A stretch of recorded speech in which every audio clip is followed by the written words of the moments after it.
want to change your name on Instagram, but you don't know how to do it. So if you've changed your legal name, maybe you got married and you have to update your surname on the Instagram profile and similar, then you can open the Instagram application on your iPhone or Android phone and then go over to your Instagram profile right here. Let's say I want to change the name which is on my profile, and for me, it's this Marshall Johnson right here.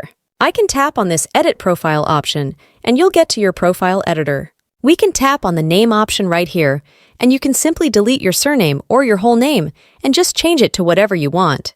But if your Instagram and Facebook accounts are connected, maybe they'll prompt you to log in with your Facebook username and password. But that's boring, and we don't want that. I'm going to show you another way that you can do this from the Instagram settings. So go back, tap on the 3 horizontal lines at the top right corner of the screen, and then you'll get to the settings page.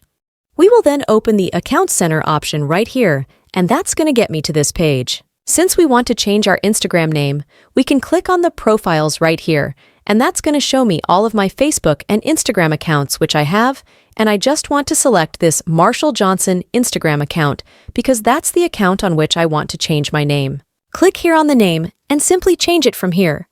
It says here that you can change your name twice within 14 days, so keep that in mind. You don't have an unlimited amount of tries. You can only change it 2 times in 2 weeks. Thanks for watching, and I'll see you soon.